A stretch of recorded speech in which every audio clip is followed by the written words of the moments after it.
capítulo 17.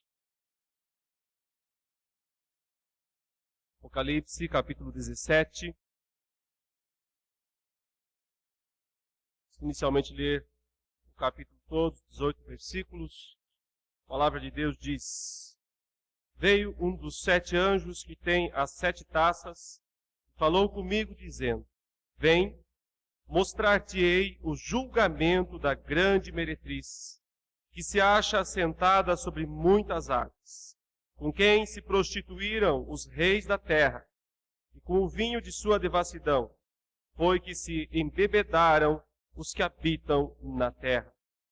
Transportou-me o anjo em espírito a um deserto, e vi uma mulher montada numa besta escarlate, besta repleta de nomes de blasfêmia, com 7 cabeças e 10 chifres.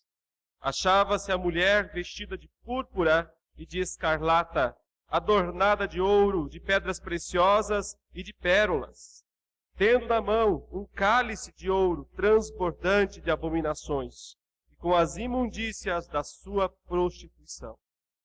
Na sua fronte achava-se escrito um nome, um mistério: Babilônia a Grande, a mãe das meretrizes e das abominações da terra.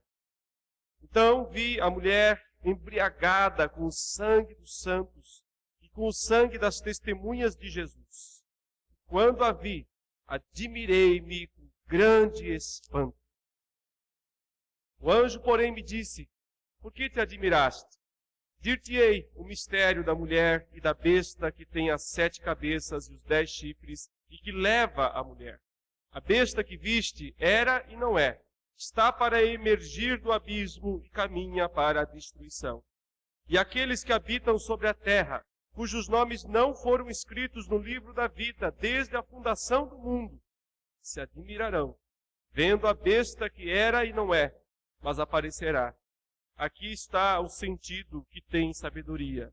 As 7 cabeças são 7 montes, nos quais a mulher está assentada. São também 7 reis, dos quais caíram 5. Um existe, e o outro ainda não chegou. E quando chegar, tem de durar pouco. E a besta, que era e não é, também é ele o 8º rei, e procede do 7, e caminha para a destruição. Os 10 chifres que viste são 10 reis, os quais ainda não receberam reino, mas recebem autoridade como reis, com a besta, durante 1 hora. Têm estes um só pensamento, e oferecem à besta o poder e a autoridade que possuem. Pelejarão eles contra o Cordeiro, e o Cordeiro os vencerá, pois é o Senhor dos senhores e o Rei dos reis. Vencerão também os chamados, eleitos e fiéis, que se acham com ele. Falou-me ainda: as águas que viste onde a meretriz está assentada são povos, multidões, nações e línguas. Os 10 chifres que viste e a besta, esses odiarão a meretriz, e a farão devastada e despojada, e lhe comerão as carnes, e a consumirão no fogo, porque em seu coração incutiu Deus, que realizem o seu pensamento, o executem a uma, e deem à besta o reino que possuem, até que se cumpram as palavras de Deus. A mulher que viste é a grande cidade que domina sobre os reis da terra. Aí, meus irmãos, a leitura do capítulo 17 de Apocalipse. Hoje eu tenho a incumbência de explicar aquele que eu considero o mais difícil de todos os capítulos do Apocalipse. Certamente o mais complexo, o mais enigmático de todos os capítulos é este, o 17. Ele é escrito bem ao estilo do livro de Daniel, que faz muitas profecias a respeito do futuro, identificando com reis do passado, reis do presente, reis do futuro, e isso certamente cria uma grande dificuldade na interpretação.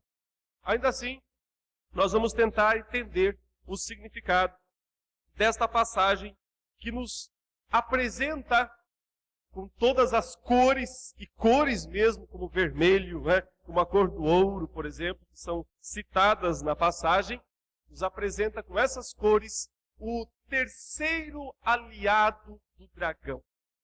Quando o dragão, lá no capítulo 12, se nós nos lembrarmos, numa daquelas sessões em que João conta e reconta essa grande história da redenção, que vai desde a primeira vinda de Jesus até a segunda vinda de Jesus. Então ele falou no capítulo 12, após a vitória de Cristo, quando ele sobe aos céus, o vitorioso da morte, Cristo ressuscitado, que ascende aos céus para assumir o posto de Rei dos Reis e Senhor dos Senhores. Naquele momento, na entronização celeste de Cristo, o dragão é expulso, foi expulso do céu. E o texto diz que ele foi lançado para a terra, ele e os seus anjos.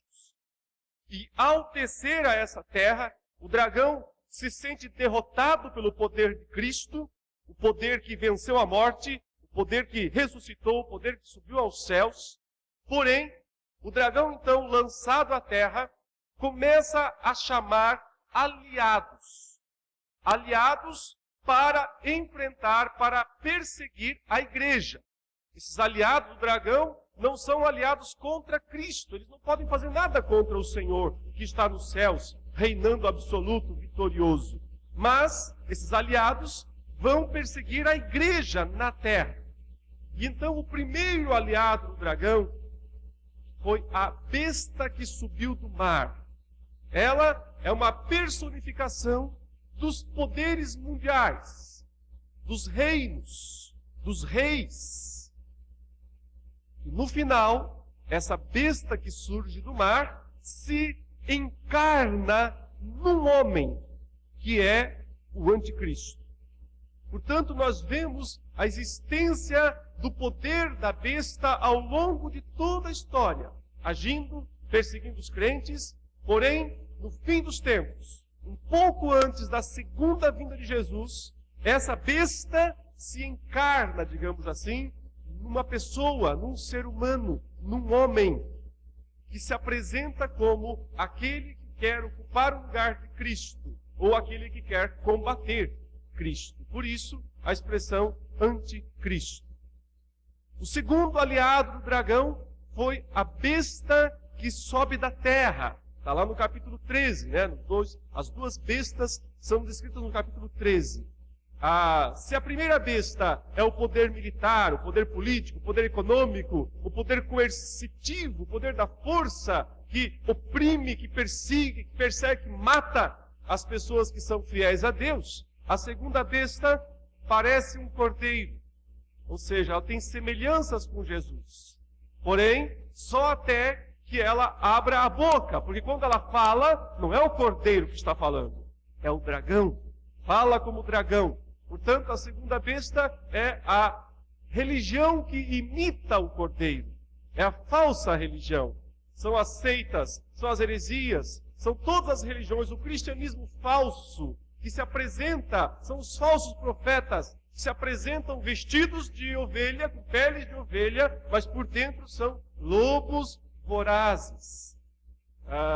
São os dois grandes aliados do dragão citados primeiramente, ou seja, o poder militar, econômico, político, o poder religioso, o poder que convence, que engana as pessoas.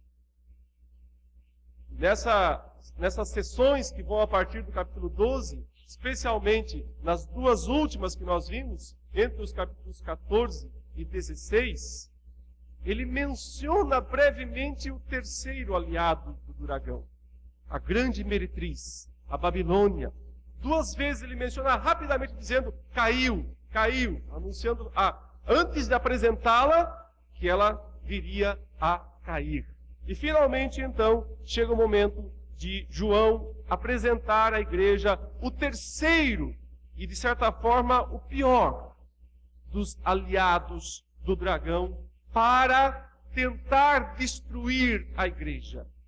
E ele ele a descreve como uma mulher, uma prostituta, uma meretriz. É claro que aqui há um contraste impressionante entre a igreja, que também é descrita em Apocalipse como uma noiva, como uma virgem, como uma mulher gloriosa. Por exemplo, no capítulo 12, ele descreveu um sinal no céu, uma mulher vestida com o sol, com a lua debaixo dos pés, uma coroa de 12 estrelas na cabeça, uma mulher gloriosa. Essa é a igreja. A igreja é num certo sentido, uma virgem, porque ela é pura, porque ela é santa. No outro sentido, ela é uma mulher grávida, no sentido de que ela é digna, ela é esposa do Cordeiro, aquela que vai participar da festa final do casamento. Então, a dignidade da mulher em Apocalipse, por um lado, descreve a igreja. Por outro lado, quando ele descreve o pior dos inimigos da igreja, então ele também descreve em forma de uma mulher, mas agora uma prostituta.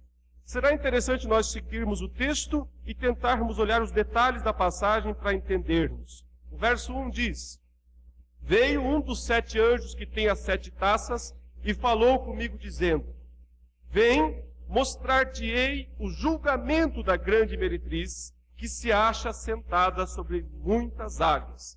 Portanto, um daqueles 7 anjos que antes já derramaram as taças na terra, ou seja, Apocalipse 17, 18 e 19, é uma espécie de recontar daquela história que ele já contou.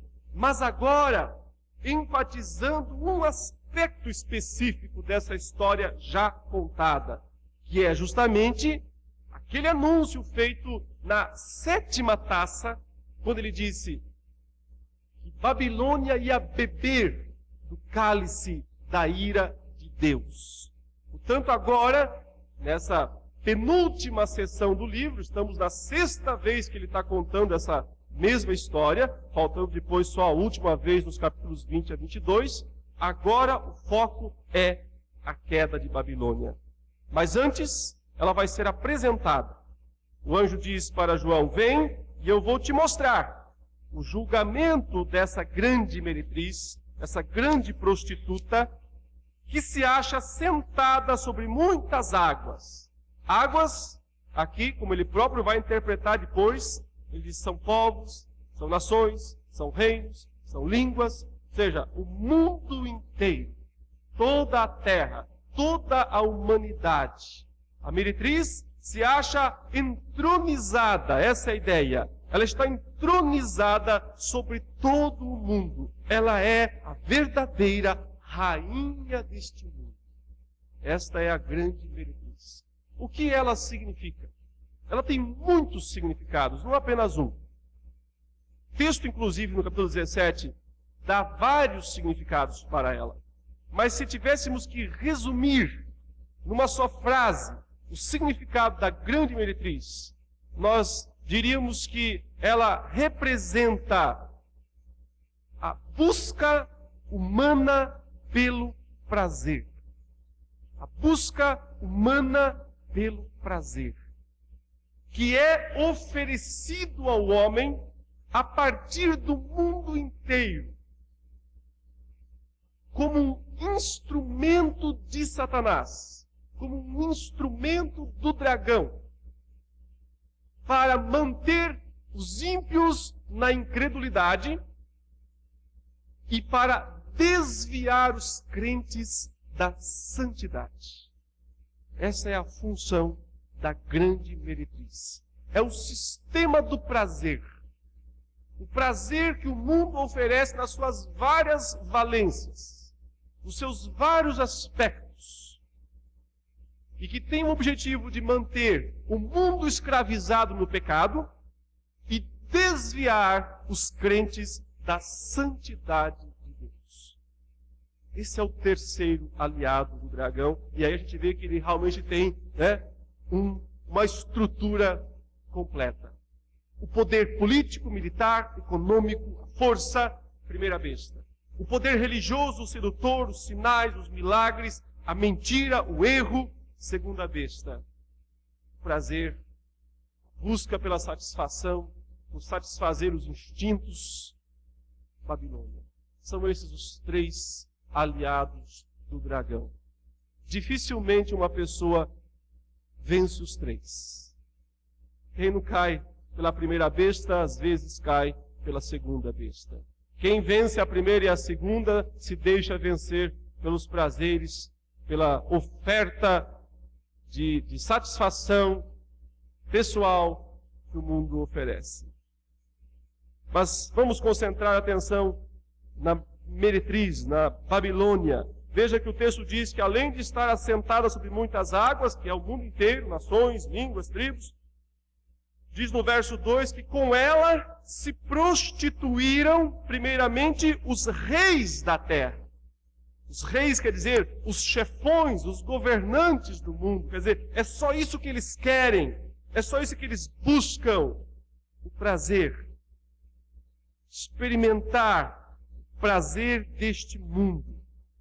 Com o vinho de sua devassidão, e aqui está uma expressão que significa literalmente prostituição. A palavra da língua grega para devassidão é porneia.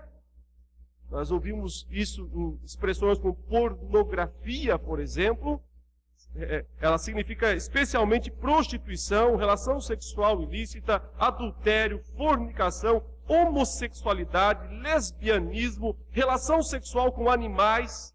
Pode ser aplicada a todos esses aspectos, a expressão porneia. Então ele diz, o vinho da sua devassidão embriaga os reis da terra.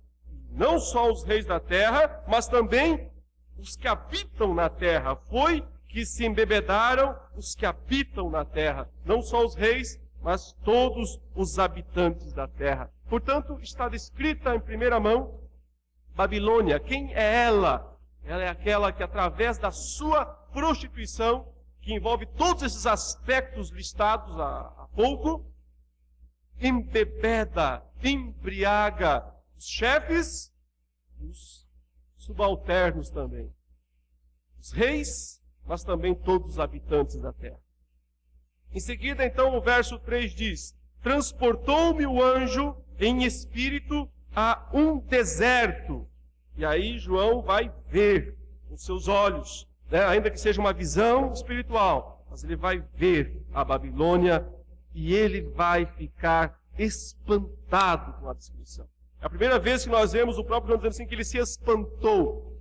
Ele se espantou uma vez com a descrição de Cristo, quando ele viu o Cristo glorioso, lá na ilha de Patmos, caiu a seus pés como morto e ficou admirado, mas agora ele vai ter uma admiração às avessas, do lado contrário, que é justamente de ver o que é esta mulher e como ela é terrível.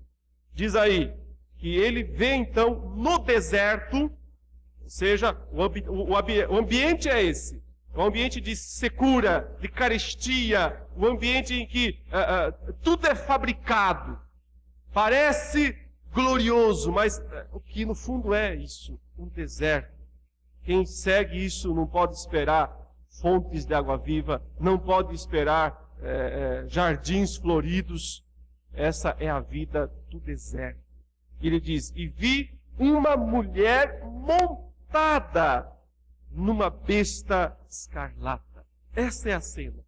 Ele vê uma mulher, provavelmente quase nua, ainda que ela tenha alguns trajes vermelhos sobre si. Ela está montada num animal como se fosse num touro ou num cavalo, mas esse animal é a besta. A primeira besta. A besta que subiu do mar, que tinha, como ele próprio descreve aí, 7 cabeças e 10 chifres. A mulher está vestida de vermelho e a besta também é vermelha. Então a cor, né, das duas, tanto do animal quanto da mulher em cima do animal, destaca-se o vermelho. O vermelho aqui é o vermelho do pecado, é o vermelho da lassidão, não é da lascívia, não é o vermelho do sangue de Jesus, mas o vermelho da falta de vergonha, o vermelho do pecado escancarado. Esta é a ideia. Ele vê, portanto, esse animal terrível, que é a primeira besta que subiu do mar, que representa o poder econômico, militar, político, os governos mundiais de uma forma geral. E montada sobre esses governos, sobre esses poderes, está a grande prostituta, a grande meretriz. Ou seja, os dois sistemas, né, andando, funcionando juntinhos. O sistema econômico, militar e o sistema dos prazeres, a busca pelos prazeres, uma coisa dando sustento à outra. Uma coisa oferecendo força à outra. E então, trabalhando em sincronia, a meretriz e a besta realiza a obra do diabo, a obra do dragão. Veja que o texto diz que essa besta que a mulher está montada nela é repleta de nomes de blasfêmia, com 7 cabeças e 10 chifres. Daqui a pouco ele vai explicar o que são as 7 cabeças e o que são os 10 chifres. Agora ele volta-se para descrever a mulher montada sobre a besta. Diz verso 4. Achava-se a mulher vestida de púrpura e de escarlata. Aqui, púrpura era uma roupa que os senadores romanos usavam. Uma roupa nobre, de primeira qualidade. Uma roupa caríssima. Mas ao mesmo tempo é uma roupa vermelha, e aqui isso indica o pecado. Veja que ela está adornada de ouro, de pedras preciosas e de pérolas. Então, a descrição mesmo é de suntuosidade, uma descrição de riqueza, de esplendor. E isso se completa ao ver que ela segura na mão um cálice de ouro. Ela está segurando na mão um cálice, um copo, uma taça. E essa taça, esse copo, esse cálice é de ouro. Completa-se a descrição de esplendor, de grandeza, a oferta, ou seja, o que é que ela está oferecendo ao mundo? Um cálice de ouro. Portanto, algo extremamente desejável, algo extremamente apetitoso aos olhos humanos, à cobiça humana, aquilo que o homem deseja. Até que se vê o que está dentro do cálice. Até que se percebe, se entende o que está dentro desse cálice de ouro. E aí veja que o texto diz, o cálice de ouro transbordante do quê? De abominações. Um cálice de ouro transbordante de imundícias da sua prostituição. Essa expressão, meus irmãos, imundícia da sua prostituição, é intraduzível. Eu não tenho coragem de dizer o que isso significa. Está cheio do que há de mais puro, do que há de mais repulsivo, de mais impróprio aos olhos de Deus. E isso é erguido como um troféu, erguido numa taça de ouro e oferecido a todas as pessoas. Esta é a grande meretriz. Então, o texto diz no versículo 5 que na fronte da mulher há um nome, uma inscrição misteriosa, essa é a ideia. Achava-se escrito um nome, um mistério. Então, um nome misterioso. Que nome é esse? A nossa Bíblia traz em letras maiúsculas esse nome para destaque. Babilônia a Grande, a mãe das meretrizes e das abominações da terra. Babilônia foi aquela cidade antiga, aquele grande império, que desde os tempos de Nimrod, se lembrarmos, quando os homens tentaram construir uma torre que chegasse aos céus e que alcançasse a glória para seu nome ser notório entre a terra. Muito tempo depois, Babilônia volta a existir agora na figura daquele rei orgulhoso chamado Nabucodonosor. E é esse rei, e é essa Babilônia que vem lá no 5º e 6º século antes de Cristo, cerca Jerusalém, destrói Jerusalém, leva os judeus cativos para Babilônia. E lá nos tempos de Daniel, por exemplo, nós lembramos, os judeus ficam 70 anos cativos em Babilônia. E depois eles retornam para reconstruir a nação de Israel. Portanto, Babilônia sempre foi para Israel o símbolo do que há de pior, do que há de mais terrível, de mais opressor, de mais destruidor. João, através do Espírito Santo, descreve, portanto, essa mulher que não é uma cidade apenas, ela foi Babilônia, ela foi Roma, mas hoje ela é justamente a busca humana pelo prazer a qualquer custo. O prazer que principalmente se expressa nos aspectos sexuais pervertidos, nas bebedeiras, na busca dos vícios, em tudo aquilo que dá prazer ao ser humano. Mas um prazer desvirtuado, abominável, um cálice, uma taça cheia de abominações.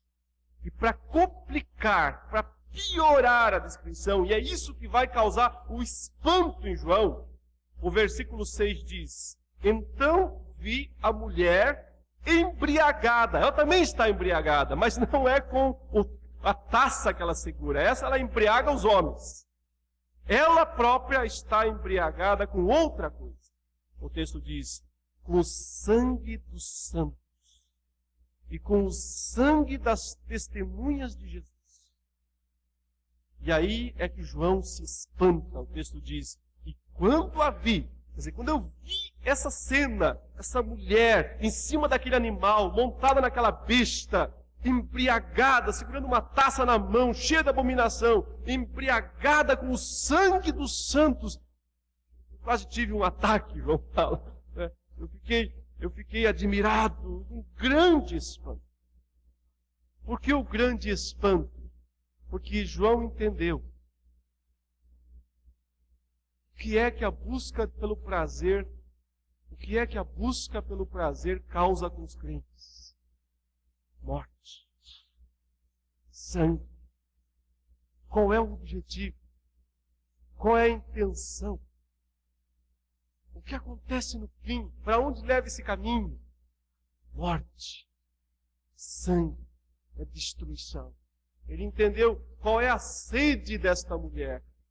Esta mulher não quer satisfazer, de fato, aos homens. Ela quer o sangue deles. E ela já está embriagada, porque ela já bebeu muito sangue. Também tem o sentido de que ela, simbolizando aqui a cidade maior daqueles dias, que era Roma, justamente, que é a cidade dos prazeres, que é a cidade, usando um termo moderno, a cidade das baladas, a cidade das festas, a cidade do prazer fácil. Roma é isso. E ao mesmo tempo em que ela oferece prazer, ela persegue os crentes, mata, derrama o sangue dos verdadeiros cristãos. Então João fica admirado, se espanta muito com isso. E o anjo vai explicar. O anjo, porém, diz no versículo 7, me disse: por que te admiraste? Essa expressão, essa pergunta não é você está errado em estar admirado. Não é essa a ideia. É uma ideia bem hebraica, no sentido de dizer, calma, não fica muito espantado, porque eu vou te explicar. É isso que ele está falando. Não se espante muito, não, porque eu já vou te explicar o que significa.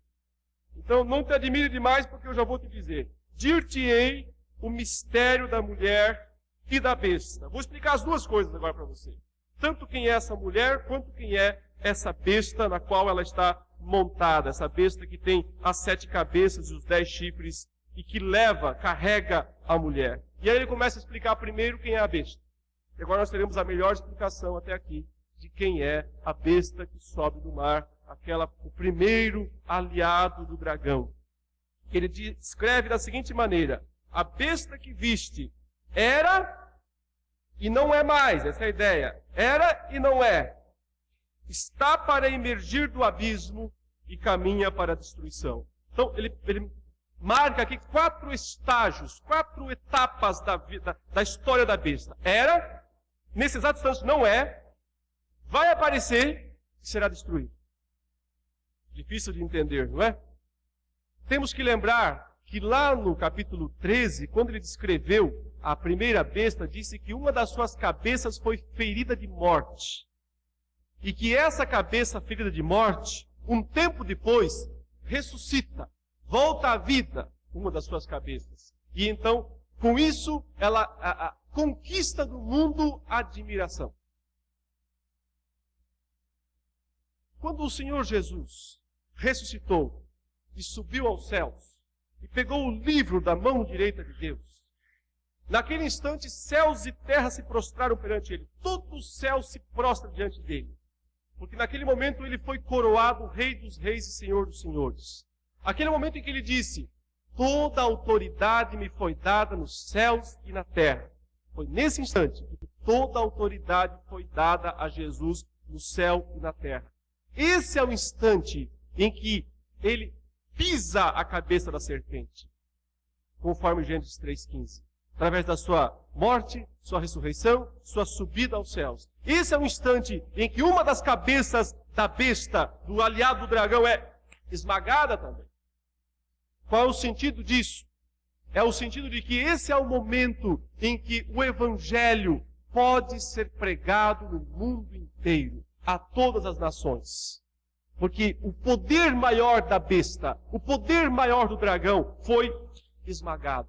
Por isso a besta era e não é. A ideia é, nesse momento ela não pode deter o avanço do Evangelho. Que momento? Aquele lá do primeiro século, do ano 96, e que dura até agora também. Esse é o momento em que o Evangelho não pode ser detido. Ele tem que ser pregado em todo o mundo. Toda a autoridade me foi dada nos céus e na terra. Ide, portanto, fazei discípulos de todas as nações, batizando em nome do Pai, do Filho e do Espírito Santo. E eu estou com vocês até o fim, até a consumação.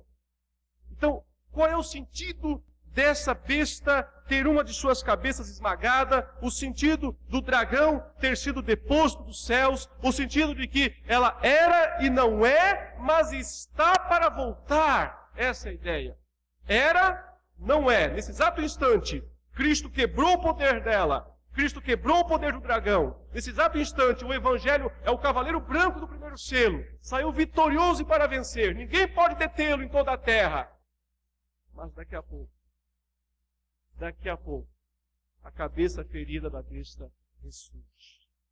Daqui a pouco, a besta sobe do abismo, onde o dragão está, na verdade, no abismo.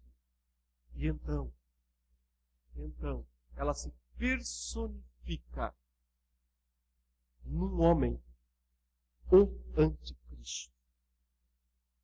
Nesse período, daí para frente, as nações são enganadas mais uma vez. Daí para frente, não haverá mais legitimidade para pregar o Evangelho em toda a terra.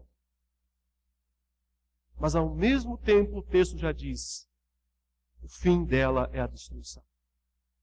Porque Cristo voltará depois, logo em seguida, e destruirá. Por isso são os 4 momentos da besta. Era, ou seja, ela agiu, ela dominou o mundo inteiro, ela impediu o Evangelho de ser pregado em todas as nações. Nesse tanto ela não é, porque sua cabeça foi esmagada, porque o dragão foi expulso do céu, porque o Evangelho é vitorioso em toda a terra, mas ela vai voltar, ela vai subir do abismo, porque o dragão será solto da sua prisão, porque o anticristo vai aparecer, mas ela vai durar pouco tempo, porque o fim dela é a destruição. Esses são os 4 estágios da besta que viste, era e não é, está para emergir do abismo e caminha para a destruição. E aqueles que habitam sobre a terra, o texto continua, cujos nomes não foram escritos no livro da vida do Cordeiro, ou no livro da vida desde a fundação do mundo, se admirarão vendo a besta que era, que nesse instante sua cabeça está esmagada, não é? Mas daqui a pouco ela volta do abismo, aparecerá. Então, quando ela aparecer outra vez, o mundo inteiro a segue. As nações são enganadas e ela vai atrás, ou ela vai enganar totalmente o mundo. Versículo 9. É bem ao estilo lá do capítulo 13, quando ele disse sobre a marca da besta. Ele usa uma expressão parecida. Aqui está o sentido que tem sabedoria. Lá ele disse, quem tem inteligência calcule o número da besta. Agora é o mesmo enigma para entendermos mais uma vez que Apocalipse reconta. Mesma história. Então ele explica agora o sentido primeiro das 7 cabeças. Ele diz, as 7 cabeças da besta são 7 montes, nos quais a mulher está sentada. Há 2 significados possíveis para 7 montes. No Antigo Testamento, monte muitas vezes representa nações, impérios, poderes humanos. Então, 7 montes, se 7 é o número da perfeição, portanto, seria o poder completo deste mundo. Que nos dias de João, provavelmente, tivesse uma aplicação específica, localizada, na cidade de Roma, uma vez que Roma é conhecida em muitos textos literários antigos como a cidade das 7 colinas. Ela é chamada por esse título em várias obras literárias não bíblicas, extra-bíblicas da antiguidade. A cidade das 7 colinas. E aqui o texto diz que a mulher está assentada sobre esses 7 montes também. Portanto, é a ideia mesmo de Roma, a cidade de Roma, como aquela que, por um lado, é o poder militar, opressivo, econômico, e, por outro lado, é aquela que oferece ao mundo, ao homem, os prazeres fáceis, mas caros. Caros no sentido tanto financeiro, quanto no sentido de que o preço desses prazeres é altíssimo, é sangue.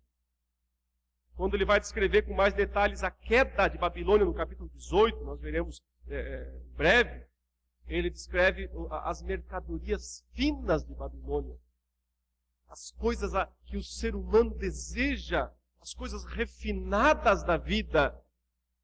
E é justamente esse o sentido da grande meretriz. Porque o ser humano é apaixonado por coisas exóticas, prazerosas, refinadas. E Roma era o centro, a capital do mundo. Se existe um lugar onde há coisas chiques, legais, desejáveis, caras, esse lugar é Roma. Mas não podemos restringir apenas a Roma, porque essa Roma não existe mais. A cidade de Roma existe até hoje, mas não aquela Roma da antiguidade.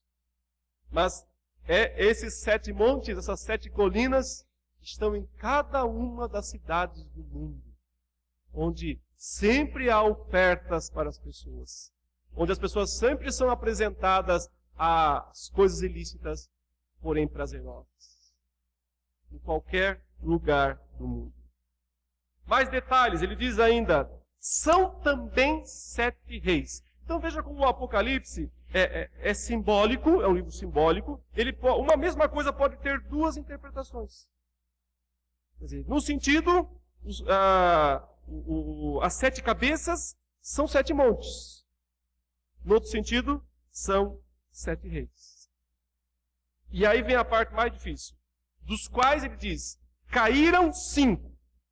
Um existe. E o outro ainda não chegou. E quando chegar, tem de durar pouco. 5 caíram, um está agora, outro vem e dura pouco, e depois vem um 8º. E esse 8º é que é a besta encarnada. Esse 8º é que é o anticristo. Muitas interpretações são feitas a respeito disso. Observe que diz que a besta, que era e não é, também é ele o 8º rei. Procede do 7 e caminha para a destruição. Eu não tenho tempo de explicar todas as possibilidades, todas as teorias sobre esta passagem. Eu vou apenas expor aquela que eu acredito que seja a mais plausível, que seja a mais provável. Uma vez que lá no capítulo 13, João identificou essa besta com aqueles 4 animais de Daniel, que lá representavam 4 impérios mundiais. Eu entendo, portanto, que João não está falando de reis aqui como homens, mas como impérios. Como impérios que existiam antes dos dias de João, quando havia bem um império, o romano. Uma possibilidade seguida por muitos autores, como Stemacher, Hendrickson, que são bons expositores do Apocalipse, entendem que devemos começar a contar esses 5 impérios mundiais com o primeiro de todos, aquela Babilônia de Nimrod, aquela Babilônia antiguíssima, o primeiro grande império mundial. Essa Babilônia caiu porque Deus esmagou a Torre de Babel, e por algum tempo não houve um império mundial. Mas depois se levantou, muitos séculos depois, um grande império mundial chamado Assíria. Seria o segundo. A Assíria foi aquela que destruiu Samaria, Israel do Norte. Cercou Jerusalém, mas não conseguiu destruir Jerusalém. Porque ela foi, a própria Assíria, conquistada por um novo império, o de Nabucodonosor. Babilônia, então, sim. Agora a segunda Babilônia, a Babilônia de Nabucodonosor. Seria esse o terceiro império. O quarto rei, ou o quarto império, seria então o império que sucedeu Babilônia, que foi o império Medo-Persa, dividido entre os medos e os persas. Por exemplo, Dario, né? Por exemplo, Ciro. Dario era medo, Ciro era persa. Foram imperadores daquele período.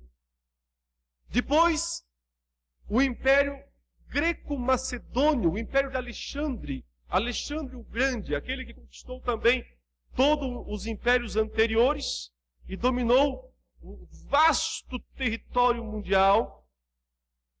E o seu império, apesar de depois de dividido em 4 generais, continua dominando a maior parte do mundo. E aí nós temos então os 5 reis que já foram, os 5 impérios mundiais que já foram.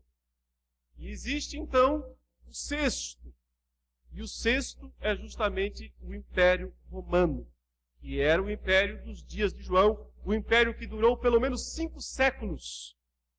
Roma cai, o Império Romano do Ocidente cai, no 5º século, né, depois de Cristo. Porém, continua o Império Romano do Oriente. Se nós pensarmos, num certo sentido, ele vem se desdobrando até os dias atuais. Porque nós vemos, por exemplo, alguns termos. A Rússia tinha um czar até antes das grandes guerras mundiais do século XX. Czar é uma palavra que significa César, que era o imperador de Roma. A Alemanha tinha um Kaiser. O Kaiser era aquele imperador alemão que foi à Primeira Guerra Mundial. Kaiser também significa César. É a mesma expressão. Em certo sentido, o Império Romano continua aí nas suas ramificações, nos seus desdobramentos pelo mundo. Quer no Oriente, quer no Ocidente. Mas o texto diz que depois do sexto império, um 7º império duraria pouco. E depois desse 7º viria o 8º, que seria o anticristo, a besta encarnada, a besta que se encarna no homem da iniquidade, no filho da perdição. Mas observe que esse 7º que dura pouco, o sentido que João quer dar aqui não é cronológico. Ele não quer dizer dura 2 meses, 3 meses, 1 ano ou alguma coisa. Ele está fazendo um paralelo com algo que ele já disse antes. Quando o dragão foi expulso do céu, lançado à terra, cheio de grande cólera, foi dito o quê? Que ele estava irritado, ele estava furioso, por quê? Porque pouco tempo lhe resta. Foi a expressão dada lá em Apocalipse 12. Pouco tempo lhe resta. E aqui ele diz, o 7º vai durar pouco. É a mesma ideia. Ou seja, é o período do pouco tempo que resta ao dragão. Mas já são 2000 anos.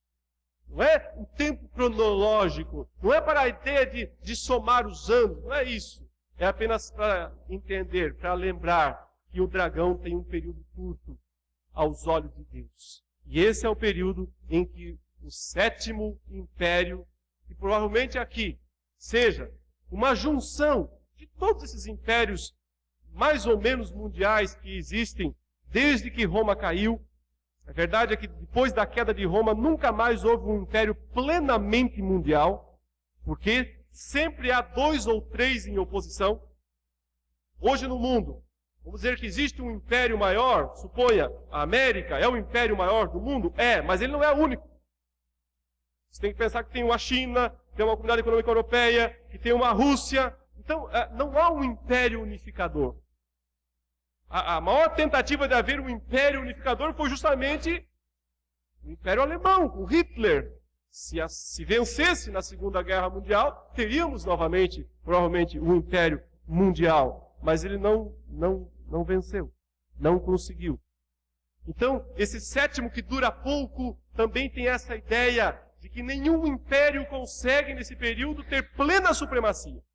Nenhum consegue ter a mesma grandeza dos anteriores, dos 6 anteriores. Mas o oitavo terá. O oitavo terá uma unificação. Ele conseguirá.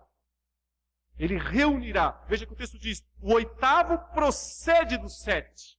Não é que ele seja um dos 7, não é essa a ideia. A ideia é, ele acumula tudo que os 7 anteriores trouxeram. Ele carrega, ele ressurge, ele surge no mundo, trazendo, reunindo, reunificando tudo que os 7 anteriores tinham de pior. Então ele é maior que todos eles. É isso que será o anticristo. A consumação do mal. A plena consumação do mal. Ele continua ainda, tem os 10 chifres que viste são 10 reis, os quais ainda não receberam o reino, mas recebem a autoridade como reis com a besta durante 1 hora. 10 reis. A ideia talvez seja aqui também 10 reinos auxiliares. Quando o anticristo surge como o oitavo rei, como a personificação da besta, como aquele que reúne em si todos os impérios mundiais anteriores, ele recebe apoio de 10 reinos. Não é para interpretar isso literalmente. 10 é o número do mal em Apocalipse. 10 representa, é o número que mais identifica as ações malignas, opressivas no mundo. Portanto, é a ideia de o mundo inteiro segue o anticristo. Todas as nações, todos os poderes mundiais se unem para oferecer à besta, para oferecer ao anticristo o governo, o poder mundial. Mas, graças a Deus, o texto diz que eles só recebem isso por 1 hora. 1 hora não quer dizer 60 minutos. 1 hora tem a ideia simbólica de um tempo só, um período só. Porque a besta vai ser destruída. Porque Cristo voltará e destruirá. Então, a vitória deles não é assegurada. Ao contrário, veja que no auge do poder da besta, no auge do governo do anticristo, quando ele unifica o mundo, quando todas as nações o apoiam, decreta-se a derrota deles. Verso 14. Pelejarão eles contra o Cordeiro. Quer dizer, toda essa organização global. Pelejarão eles contra o Cordeiro. Conseguirão alguma coisa? Só a pior das derrotas. Ele diz, e o Cordeiro os vencerá. Essa luta é desigual. Pode juntar todos os poderes do mundo, de Satanás, dos anjos apóstatas. Luta desigual pro lado do Cordeiro. Não é aquela luta que um começa ganhando, o outro perde, recupera, vai, parece filme de Hollywood. Não. É o seguinte, eles vão lutar contra o Cordeiro. E daí vão ser destroçados. Vão ser destruídos. Vão ser instantaneamente destroçados. O Cordeiro os vencerá. Porque eles estão lutando contra o Rei dos Reis. Porque eles estão lutando contra o Senhor dos Senhores. Escolheram mal o inimigo. Escolheram o inimigo errado para enfrentar. Escolheram o Rei dos Reis, o Senhor dos Senhores. Só lhes resta serem derrotados. E a segunda parte do texto, do versículo 14, é para todos nós, porque ele diz, vencerão também os chamados. Chamados são aqueles convocados para o Evangelho. Os chamados, convocados para o Evangelho. Que são eleitos, escolhidos. E além de escolhidos, são fiéis. Não só acham que são escolhidos, são fiéis, vivem como escolhidos. esses vencerão, porque estão com o Cordeiro. Aqueles que se acham com ele, aqueles que estão com o Cordeiro. Então, após decretar, antecipar a vitória do Cordeiro de sua igreja, dos eleitos, dos fiéis, ele dá as últimas explicações a João. Ele diz: falou-me ainda, as águas que viste, onde a meretriz está assentada, são povos, multidões, nações e línguas. Já antecipamos isso. Os 10 chifres que viste e a besta, ou seja, o anticristo e os reinos que lhe darão suporte. E aí vem a parte mais curiosa do texto. Diz: esses odiarão a meretriz. Como assim? Eles não são aliados? Eles estão no mesmo time? A besta não está, a meretriz não está montada na besta? Eles não estão juntos? Como é que agora eles odeiam ela? Isso é misterioso.